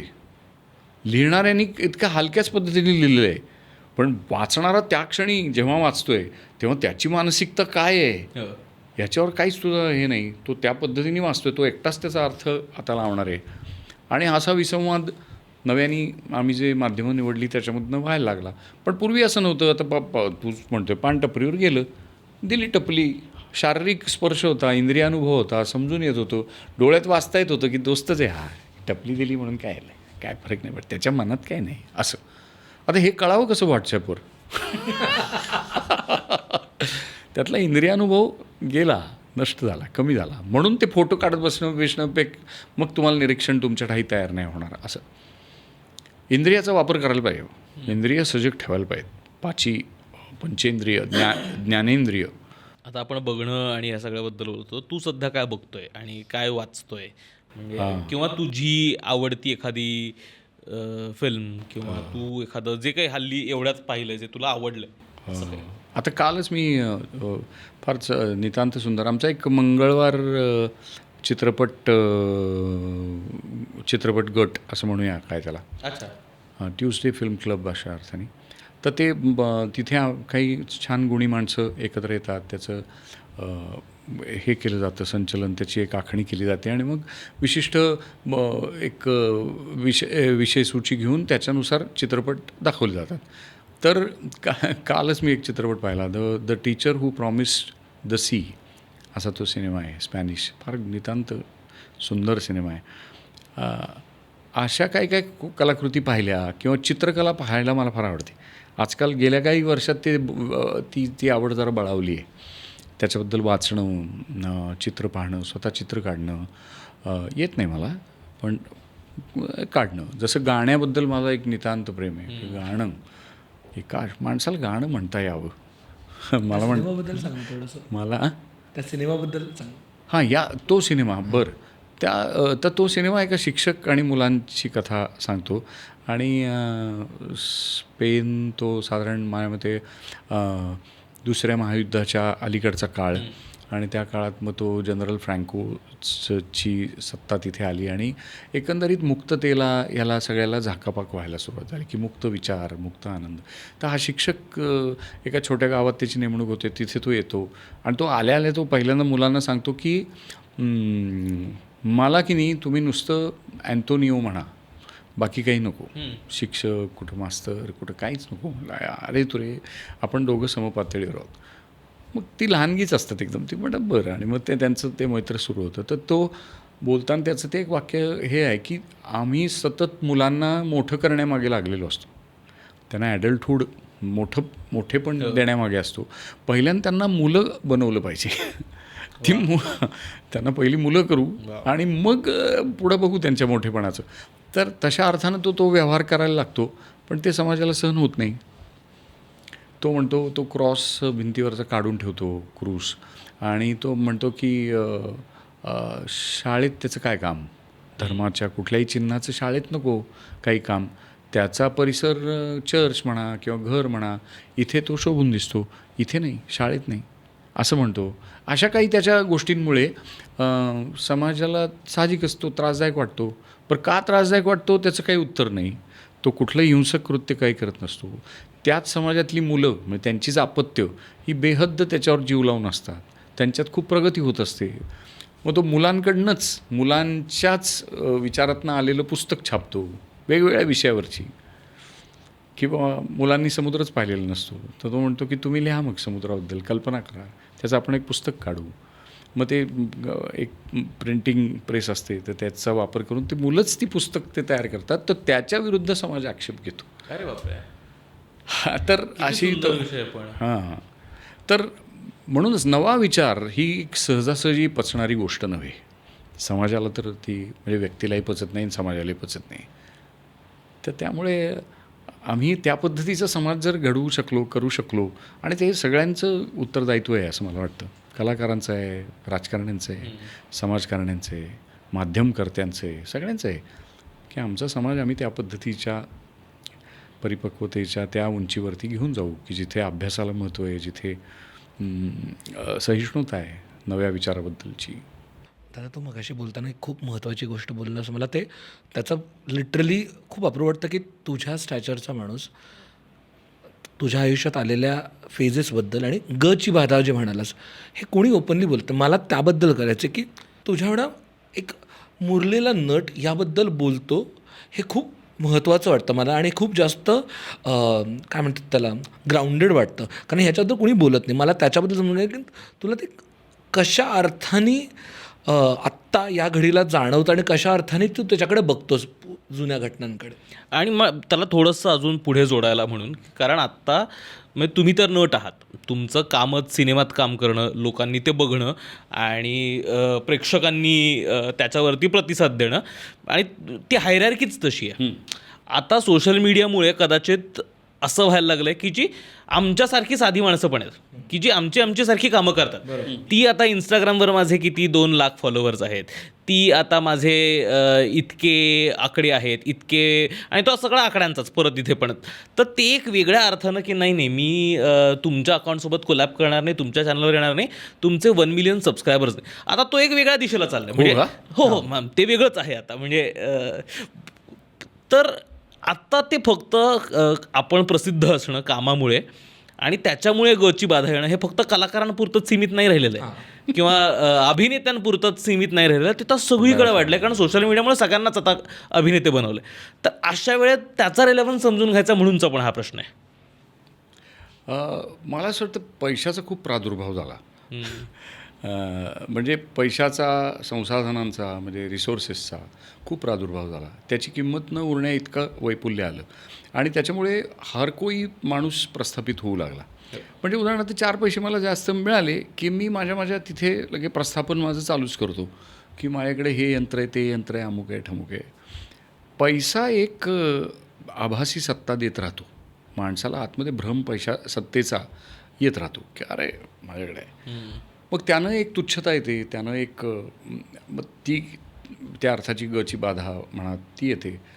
मी जी म्हणतो आहे ती माझं हे होतं की माझ्याकडे माझी कला अशा पद्धतीची काहीतरी आहे. आता ते फारच अज्ञानमूलक होतं. म्हणजे असं कधी कोणी म्हणूच शकणार नाही कलेच्या बाबतीमध्ये की मी आणि असं सर्वश्रेय म्हणू शकेल, पण तसं वास्तव नसतं. कारण तुम्ही जर समजा कुठेतरी आता कोरियामध्ये गेलात, तिथे एखादा माणूस इतका भन्नाट कायिक अभिनय करताना दिसतो तुम्हाला की तुमचं म्हणजे पळता भुई थोडी होईल. किंवा जपानमध्ये कोणीतरी दुसरा माणूस एक किंवा एखादी बाई ती इतकी वेगळाच काहीतरी मूकपणानं अभिनय करत असते, मुद्राभिनय करत असते की तुम्हाला चकित व्हायला. तर अशा अर्थानं तुम्ही तुमच्या डबक्यातले बेडूक असता, मग तिथे डराव करा. ह्याची जाणीव एकदा झाली की मग तुम्ही पुढे चालू लागता. पण पैसा ह्याच्याबाबतची बधिरता आणू शकतो. तर तो आणतोय. म्हणजे तुझ्या प्रश्नाच्या संदर्भात बोलायचं झालं तर प्रस्थापन होतं आहे ना रे माझं. आणि हे प्रस्थापन किती भ्रामक आहे. कुठले 2 लाख, काय 2 लाख, म्हणजे ती माणसं ती कशा अर्थानं तुला आर्थिकच संचय तुझा वाढवत असतील कदाचित, जर तर असतील तर. या पलीकडे त्या अर्थानं काही त्याला अर्थ नाही. आणि तेही किती खरं किती खोटं हा प्रश्न आहेच आहे. त्यामुळे ह्या तंत्रसम्राटांनी रचलेला हा मायावी एक चक्रव्यूह आहे. त्याच्यामध्ये माणसं जात आहेत आतमध्ये, बाहेर पडायचं समजत नाही आहे किंवा तत्सम काहीतरी प्रकार घडतो आहे इथे प्रक्रिया. जोपर्यंत आयुष्याची क्षणभंगुरता एवढी आहे, इतकं ते नश्वर आहे की त्याला कुठे एवढं तुम्ही माणसाचे आयुष्य गांभीर्याने घेत राहता. माणसाने यावं जन्माला मरून जावं असे दाखले तुम्हाला वारंवार मिळतच राहतात. अत्यंत विनाकारण मोठमोठी युद्ध खेळली जातात, विनाकारण एकमेकाची डोकी फोडली जातात, काहीच कारण नसताना विद्वेष आणि काय म्हणूया अपप्रभाव पसरवला जातो. हे सगळं केलंच जातं. तर ते सत्तेच्या भ्रमातनंच केवळ होतं. त्यामुळे माणसाला सगळ्यात मोठा भ्रम जर असेल तर तो सत्तेचाच भ्रम आहे. त्यामुळे ही जी सत्ता, भ्रामक सत्ता तुम्हाला देण्याचा त्यांनी जो डाव केला किंवा तुम्ही फॉलोअर गोळा करा, तुम्ही सत्ताधीश, तर त्या भ्रमामध्ये असतात लोक. त्यामुळे ती त्यांची गची बाधा असू शकते. मी मध्येच आत्ता परवा कोणाशी तरी बोलताना असं सहज आम्ही म्हणत होतो की पूर्वी कसं होतं, घर हे अंगण घरात सहज येऊन जायचं कधीतरी. हां, आहे की नाही. म्हणजे वारा तर घेऊन यायचाच अंगण, पण कुठली कधीतरी खारुताई म्हणा, एखादी पाल म्हणा, एखादा किडा म्हणा, फुलावरचा भुंगा भुंग करून सगळं घर अंगणाने भरून जायचा फॉर दॅट मॅटर. कारण तो अंगणातला रहिवासी चिचुंदरी येऊन ची करून पाळायची. या सगळ्याबद्दल आमच्याकडे एक टॉलरन्स होता. हो की नाही. आम्ही म्हणायचो की ठीक आहे, हे ह्यानी काय दिसं आम्ही घाबरून नाही जायचो. आणि इतकं कशाला, कित्येक घरांमध्ये, मी धनकवडीला जिथे वाढलो त्या आमच्या घरच्या पाठीमागे शेत होतं. मग ते साप बीप पण यायचे, पण कधी असं खूप अरे बापरे काय वगैरे असं काही झालं नाही. आता म्हणजे असं होतं की लोक खिडक्या उघडत नाहीत किंवा खिडक्यांना त्या जाळ्या बिळ्या मारलेल्या असतात. मग कधी कबुतरापासून नकोसे पण आहे, कधी चिमणीच नकोसे, चिमण्या तर नकोच केल्या आपण, नाहीच आहेत आता, उरल्याच नाही.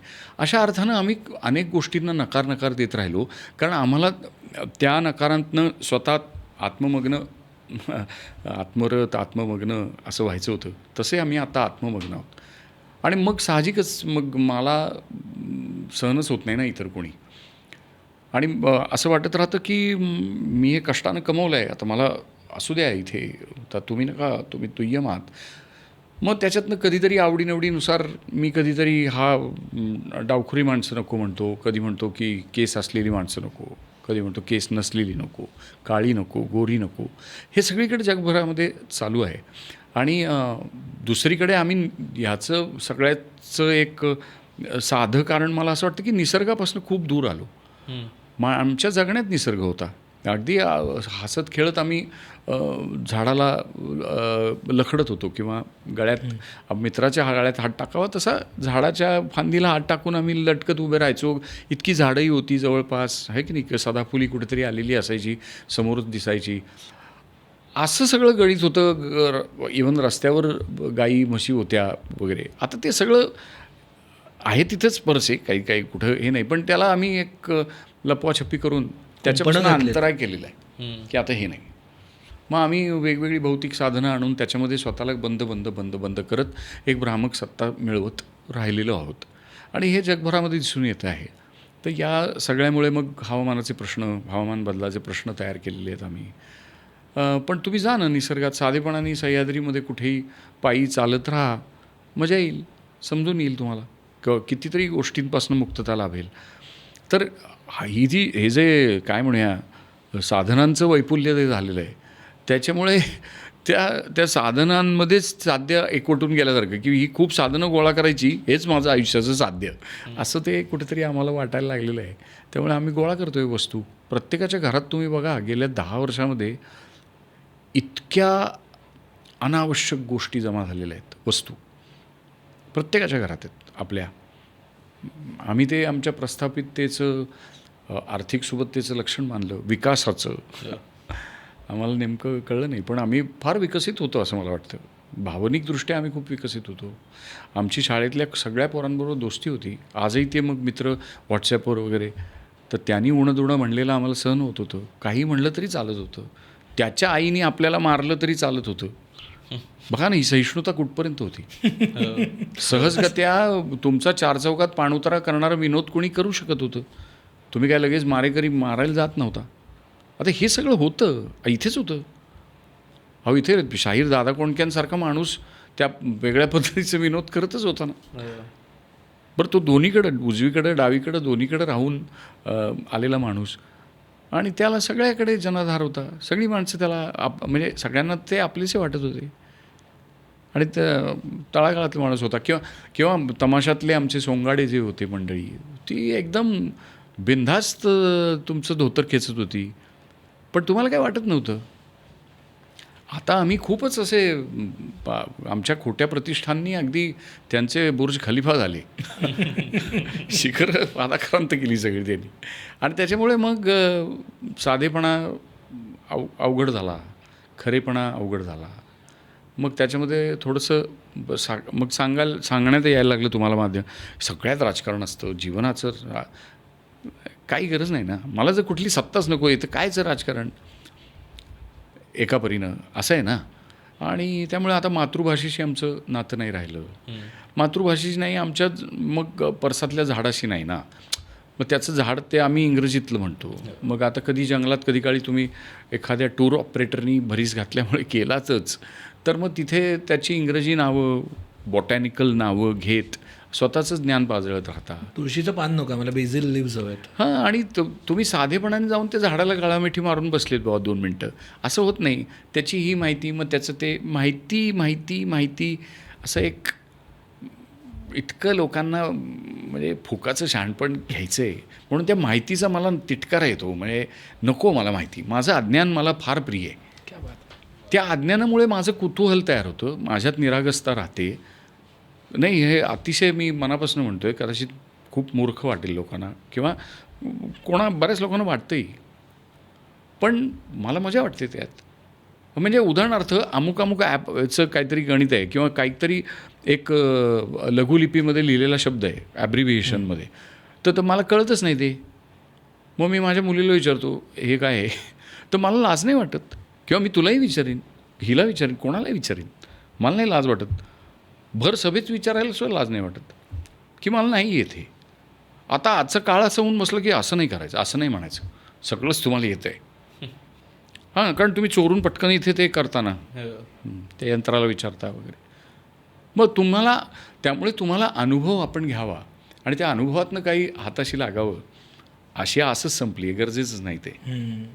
मला एक प्रश्न पडतो, म्हणजे आता कायम आपण म्हणजे तू कलाकार आहेस, सिनेमा बनवणारा माणूस आहेस, म्हणूनचा खरं तर हा प्रश्न आहे की म्हणजे सिनेमाच्या बाबतीत खास करून म्हणजे हे खरं तर कलेच्या बाबतीतही लागू होतं, पण सिनेमाच्या बाबतीत खास करून की सिनेमा हे समाजाचं प्रतिबिंब असतो असं आपण म्हणतो, किंवा कला हे समाजाचं प्रतिबिंब आहे की समाजात जे काही घडतं आहे ते त्याच्यात आपल्याला बघायला मिळतं.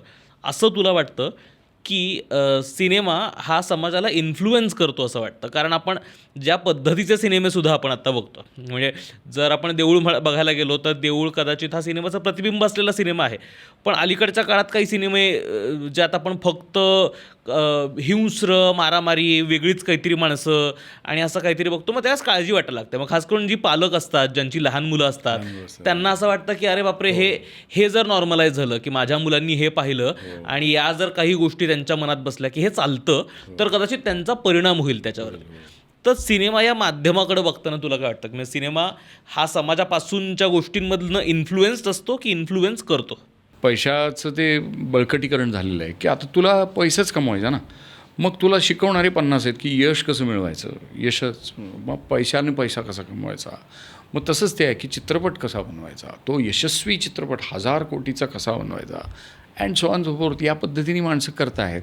मग त्याच्यात ते म्हणतात की हां नाही ते हिंसाचार नको होता दाखवायला, पण धंदा काय केला असं होऊन बसतं. मग तुमची मानकं काय आहेत, तर ती मानकं बदलत जातात. त्याच्यामध्ये देश परदेशाचे प्रभाव येतात. ती त्याच्यासाठी म्हणून एक समाज एकजुटीनं बसला आहे आणि त्यांनी काही आपली मानकं ठरवली आहेत, असं होत नाही. आता हे ग्लोबल लोकल सगळं एकत्र अशा अर्थाचे शब्द आपण ऐकतो, ते ग्लोकल वगैरे. तर माध्यमं नवे शब्द तयार करत राहून तुमच्या म्हणजे तुमच्या ठायी तयार होणाऱ्या अर्थाची शकलं करत राहतात. ते नवे शब्द तयार करतात आणि ते तुम्हाला प्रचलित करतात, ते प्रसारात आणतात, सरावात आणतात आणि त्यामुळे तुमच्या अर्थ लावण्याच्या प्रक्रियेची शकलं होत असतात. तर त्यामुळे तुला नवा तो शब्द वापरल्याशिवाय अर्थच तयार झाल्यासारखं वाटत नाही. आणि जो अर्थ तयार झाला आहे मनात तो तुला सांगताही येत नाही, कारण तुझं भाषेवरची पकड आता म्हणजे ढिली झालेली आहे. मग तुला ते माध्यम शब्द देतील की हे शब्द वापर, मग त्याचं आहे. आता सेरेंडिपिटी हा शब्द मी वापरून टाकला, अर्थ मला माहीत नाही. ही अवस्था आहे, माझी पण अवस्था आहे. आणि त्याचं भाषांतरही मला नेमकेपणाने करता येत नाही. मला मग त्यासाठी तर 2 भाषा येणं अपेक्षित झालं ना. ती जिकीर आहे, अवघड आहे गोष्ट. असं सगळं ते सध्याचं वास्तव एकंदरीत लक्षात येतं वाटतं. तर त्यामुळे कलेच्या क्षेत्रात जी माणसं आहेत त्यांनी एक जबाबदारी बाळगावी वगैरे हे सगळं ठीकच आहे, पण समाज कुठे जबाबदार राहिला आहे त्या अर्थानं? समाज हा एका परीनं टोळधाड करून एखाद्याला मारणं, मग तो म्हणजे एक समाजविरुद्ध व्यक्ती हा संघर्ष जास्त क्रूर झाला आहे. ते काही मिशानं जर व्यक्ती एकटी पडली कुठल्याही कारणानं, प्रत्येक वेळी ती त्या पद्धतीची दोषी असेलच असं नाही, पण समजा जरी दोषी असली तरीसुद्धा समाजाला असा कोणी हे दिला नाही ना अधिकार की त्यांनी म्हणजे दगडं मारून हे करावं, त्याला हनन करावं. त्याचं एक न्यायिक प्रक्रिया व्हावी किंवा काय जे काय असेल ते. तर अशा अर्थानं एक वेगळं गणित तयार होताना दिसते. आणि मग मी नेमका कुठल्या कळपाचा भाग आहे हे मला कळेन असं झाले. पण मला कुठल्या तरी कळपात असल्यावर भ्रामक सुरक्षितता वाटायला लागली आहे. मग ते कळप हाकारणारे वेगवेगळे आहेत. मग ते एकदा आपला कळप दुसऱ्याच्या कळपात विलीन करतात. मग ते म्हणतात की आता आपण इकडे राहायचं या असं अशी सगळी गोष्टी ह्या चालू आहेत. सिनेमा आणि त्याचा प्रभाव याच्याबद्दल बोलतो तर मला एक कायम मी मार्केट रिसर्चवाला मी कायम स्टार्टअपमध्ये असताना काम करायचं की मार्केट फिजिबिलिटी रिपोर्ट तयार करायचं की हे प्रोडक्ट मार्केटमध्ये चालेल का. आणि 90% स्टार्टअप्स फेल होतात कारण असं काहीतरी प्रोडक्ट तयार करतात असं सोल्युशन करतात की जो प्रश्नच नाही आहे जो मुळात प्रॉब्लेमच नाही आहे लोकांचा. सेम मला माध्यमांमध्ये वाटतं. बरोबर. सो चित्रपट निर्मिती करताना आपण बऱ्याचदा हे होतं की काही चित्रपट चालतात तेव्हा त्याच्यावरती टीका होते की अरे हे काय मग मगाशी आपण बोललो तसं की ही उसरता. मला एक मार्केटवाला म्हणून असं वाटतं की पण त्याची कुठेतरी आवड आहे म्हणजे ते खायचं आहे म्हणून ते विकलं जातं आहे. मी वरण भात द्यायला तयार आहे पण ते खायलाच कोणी तयार नाही आहे तर मग मी वरण भात देऊ का. कारण शेवटी माझ्या सर्वायवलचा प्रश्न आहे. तर कोंबडी पहिला का अंड पहिला हा प्रश्न आहे. सो त्या माध्यमांनी किंवा माध्यमातले जे असे निर्माते आहेत त्यांनी काय करायचं. कारण का कुठेतरी स्वतःच्या नैतिकतेचा प्रश्न पडतो आहे की मला काहीतरी तयार करायचं आहे जे कारण तुम्ही जेव्हा देऊळ तयार केला मार्केटिंग पर्स्पेक्टिव्हनी आय वुडंट हॅव इमॅजिन की हे चालेल. करेक्ट. पण तुम्ही ते केलं. स्टीव्ह जॉब्स जेव्हा आला तेव्हा कोणालाही वाटलं नव्हतं की टचस्क्रीनचा फोन चालेल पण त्यांनी ते केलं आणि ते मार्केटमध्ये चाललं. त्यांनी समाजाला बदललं. हे कसं करायचं एखाद्या नवीन निर्मात्यांनी हा काय विचार आत्ता जेव्हा इतक्या द्वंद्वात अडकला आहे तो माणूस की त्याला आर्थिकदृष्ट्या पण हा विचार करायचा की मी केलेला सिनेमा चालेल. कारण बऱ्याचदा स्पेसिफिकली अगदी मराठीमध्ये अगदी बोलल्यानंतर खूप चुकीचं वाटेल वाईट पण वाटेल पण बऱ्याचदा मराठी सिनेमांमध्ये असं दिसतं की ते खूप छोट्या लिमिटेड लोकांसाठीचाच असतं. म्हणजे ते सिटी प्राईड कोथरूडच्या पलीकडे नाहीच चालवायचं आहे सिनेमा. हो म्हणजे पण हे सगळं तू जे बोलतो आहेस ना ते मला असं वाटतं माणसाला जी एक कल्पनाशक्ती नावाचं जो एक वरदान आहे तर त्याचा भाग जास्त आहे की त्याला तो एक रेटा आहे की मी कल्पनेची भरारी मारतो आणि काहीतरी त्यातनं नवनिर्माण करतो. प्रेरणा तो निसर्गाला पाहून म्हणजे अनुभवातनं घेत असतो आणि अनुभवावरती त्या कल्पनेचा एक अलंकरण करून त्यातनं काहीतरी निर्माण तो करू पाहतो. तेव्हा फिजिबिलिटी किंवा त्याचं चालणं न चालणं प्रस्थापित होणं न होणं हा विचार दुय्यम असतो. म्हणून नव्या वाटा पडतात म्हणून नवीन निर्मिती होतात म्हणून नवे शोध लागतात. कुठेतरी मग मागे त्याला विचार असतो की बाबा अनेक लोकांना ह्या आजारापासून त्रस्त होत आहेत ती त्यांना मुक्तता देऊया वगैरे असं काय काय गोष्टी असतात. पण तरीसुद्धा तुम्ही जर पाहिलं तर ते सापडेल की न सापडेल ह्याच्याबद्दलची निश्चितता नसताना माणसं तिकडे जेव्हा तसा शोध जेव्हा घेतात तेव्हा काहीतरी गवसतं त्यांना. आणि त्या सगळ्या मग ते यंत्राच्या बाबतीत कुठल्या सेवेच्या बाबतीत चित्रपटाच्या कलेच्या बाबतीत सगळ्याच्या बाबतीत ते आहे की तुम्ही धुंद होऊन स्वतःचं लोप करत काहीतरी एक कल्पनेवर विसंबून काहीतरी करू पाहिलं तर मजा येते. कारण तरी किती नाही म्हटलं तरी अनुभव तुमचा जरा थोडासा ओव्हररेटेड आजचा शब्द आहे आजकालचा. हां तर जास्तच त्याला वजन आम्ही देतो अनुभवाला. आम्ही म्हणतो की अरे खूप अनुभवी माणूस आहे. तर अनुभव काय म्हणजे त्याला किती असं विविधपण असतं अनुभवाला. किती काय खूप आणायचं म्हटलं तरी सुद्धा सृष्टी आणि त्यातलं माणसाचं एक अनुभव एका माणसाचा तो ओंजळभर होईल इतकी सृष्टी विविध आणि विपुल आहे. तर मग राहता राहिली माणसाची कल्पना. ती मात्र सगळ्याचा पासंग म्हणजे ती सगळ्याचा आवाका आणू शकते. तर ती माणसांनी जास्त वापरली गेली पाहिजे त्याच्याकडनं. असाच खरं तर म्हणजे शिक्षणाचा पण कल असला पाहिजे की आमची कल्पनाशक्ती जास्त. तर ती आमच्याकडे दुर्दैवानं कल्पनाशक्ती थोडीशी कमी पडते. म्हणून ते आमचे मराठी चित्रपट असे वाटतात की तिथेच आहेत की काय कोथरूडसाठीच तयार केले का किंवा काय. जास्तीत जास्त आपल्या मंडळींनी कल्पनेच्या भराऱ्या घ्याव्या असं ते आहे. पण त्यासाठी त्यांचं मुळात सुरुवातीपासूनचं भरणपोषण तसं झालेलं असेल तर मग ते करतील. मला हा प्रश्न विचारायचा आहे तुला की असं कुठलं वाचलेलं म्हणतोय मी कॅरेक्टर आहे ज्याच्यासोबत तुला प्रवास करायला आवडेल त्याच्यासोबत तुला लॉंग ड्राईव्हवरती जायला. अरे हो खूप. गाडी चालवायला हां गाडी चालवायला ज्याला घेऊन तुला गाडी चालवायला. हो आहेत अशी कॅरेक्टर खूप वेगवेगळ्या पुस्तकातली आहेत ती. आपण मुक्तिबोध नावाचे एक कादंबरीकार होते, मध्य प्रांतामध्ये ते होते. त्यांनी एक त्रयी लिहिली आहे कादंबऱ्यांची. त्याच्यामधल्या त्याच्यात काही जी इतकी अनवट पात्र आहेत, त्या पात्रांबरोबर प्रवास करायला मला आवडेल. किंवा एक ना कोएट्स नावाचा तो नोबेल पारितोषिक विजेता साऊथ आफ्रिकन लेखक आहे. त्याची एक काय डिप्रेशन नाही नावाचीच ती कादंबरी, ज्याला पारितोषिक मिळालं होतं.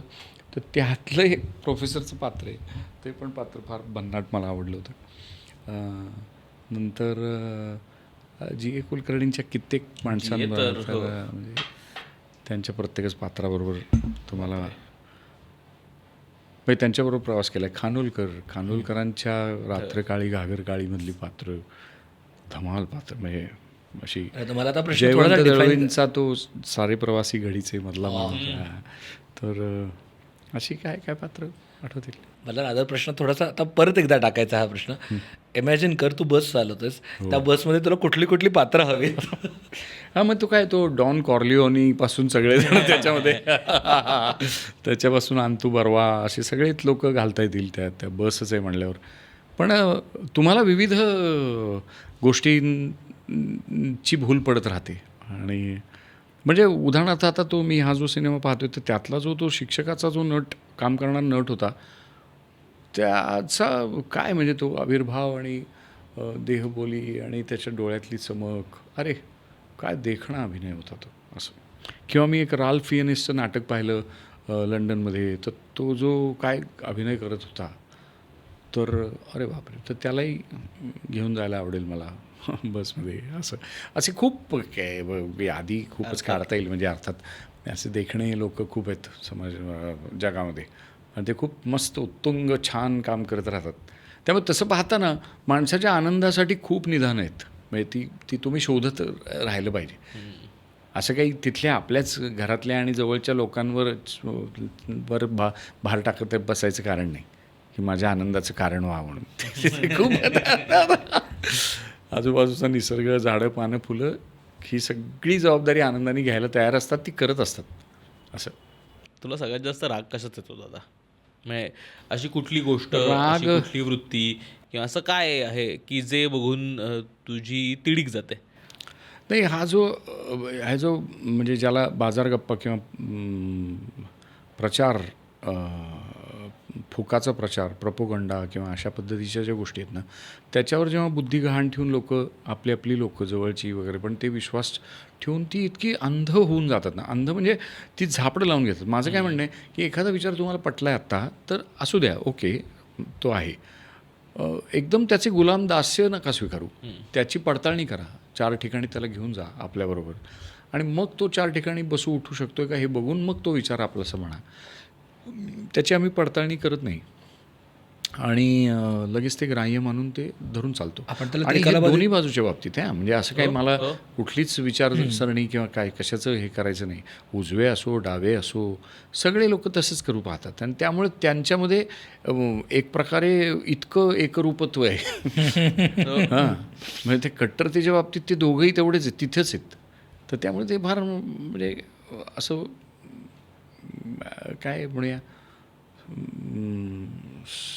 आश्चर्य काय म्हणूया विषाद एक खेद वाटतो की बाबा अरे तू जरा तर बघ ना, हे थोडंसं समजून घे ना.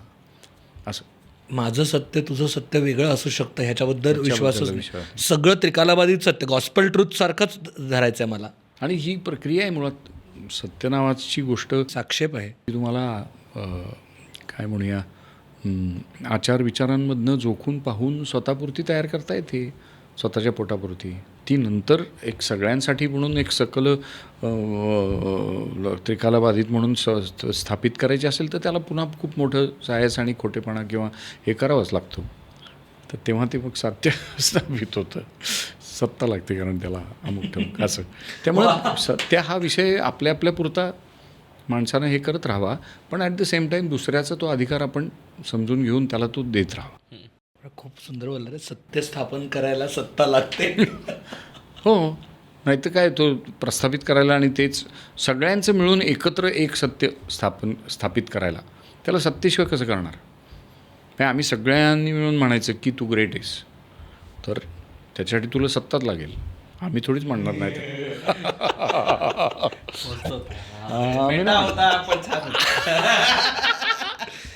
ही पानटपरीवरची टपली आहे.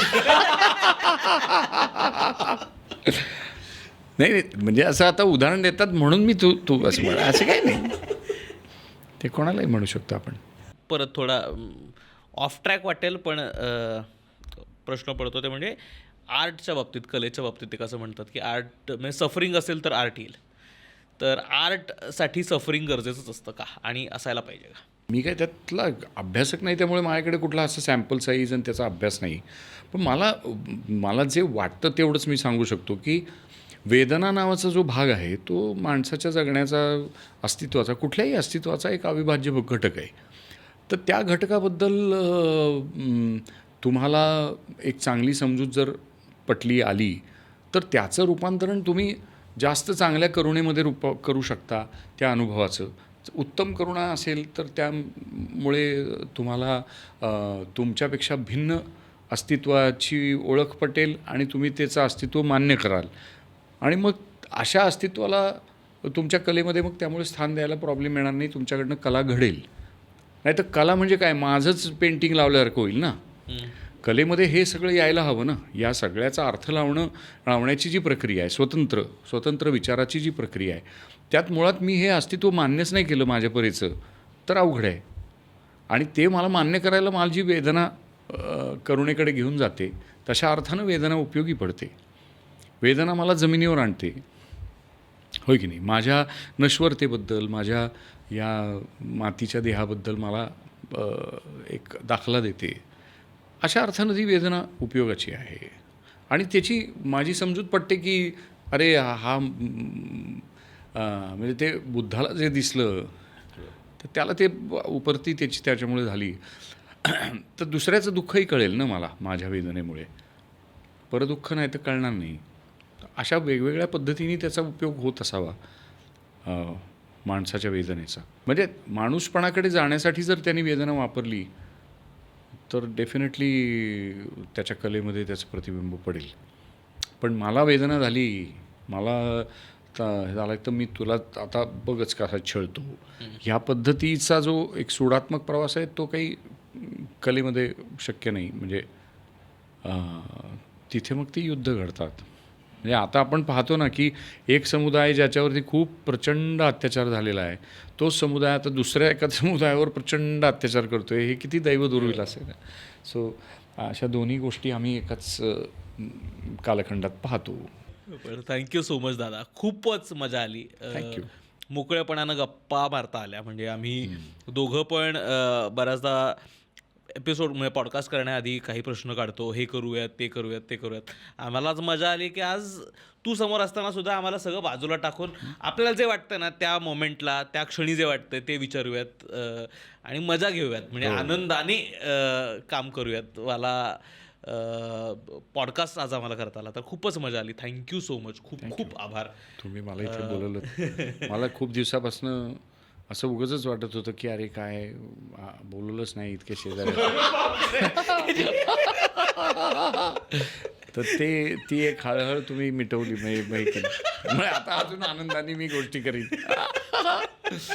पण छान वाटतं तुम्ही मंडळी इतकं नवं काहीतरी घडवत आहात, करता आहात. मस्त वाटतं, मजा वाटते. आणि सातत्य मी म्हटल्यासारखं शिस्त हे गुण तुम्ही जोपासले जातात, त्याच्यातनंच तुमचं काहीतरी होतं आहे. पण तरीसुद्धा तुम्हाला औत्सुक्य आहे, ही चांगली गोष्ट आहे. त्यामुळे मला इथे बोलवलं त्याबद्दल आम्ही खूप ते बळूमध्ये तो डायलॉग आहे ना, अहो आम्ही थँक्यू. आम्ही तुम्ही थँक्यू. आणि आमचा एक तो चित्रपट येतो आहे त्याच्याबद्दल एक बोलून टाकतो. Yes. कारण म्हणजे ते कर्तव्य 15 तारखेला मराठी चित्रपटाचं काय होतं की दुसरा काय पर्यायच राहत नाही. म्हणजे आमची अशी सांस्कृतिक आमचं वळण नाही आहे की आम्ही आठवड्याला चित्रपट बघू किंवा महिन्याला चित्रपट, असं आमचं सांस्कृतिक वळण नाही आहे. तर त्यामुळे मग चित्रपटाला या असं करावं लागतं.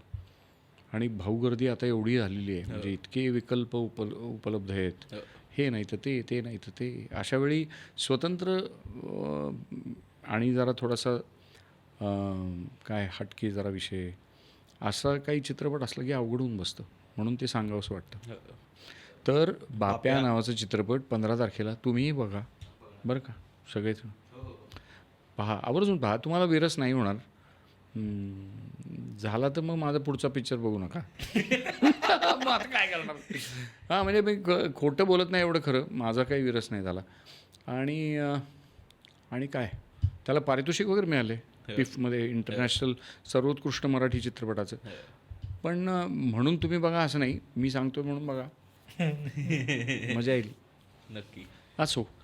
सो खूप खूप शुभेच्छा मुलांनो, तुम्ही खूप दिगंत कीर्ती मिळवा, छान वेगवेगळे प्रयोग करा, मुख्य म्हणजे जे कोणी केलं नाही ते करा, आणि आमचं मनोरंजन करत राहा. मनोरंजन खऱ्या अर्थानं म्हणजे आम्हाला बौद्धिकदृष्ट्यासुद्धा संपन्न करा, विचारदृष्ट्या कक्षा आमच्या रुंदावा, आहे की नाही, असं तुम्ही करत राहा. थँक्यू सो मच दादा.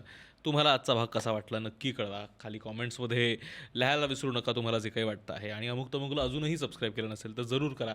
आमच्यासाठी महत्त्वाचं आहे तुम्ही सबस्क्राईब कराल तर, कारण मग प्रत्येक वेळेस नवीन व्हिडिओ ज्यावेळेस अमुक तमुक टाकेल तर ते तुम्हाला दिसत राहतील, आणि आपल्याला परत वेगवेगळ्या विषयांवर अशा गप्पा मारतात. धन्यवाद. लो बसावा.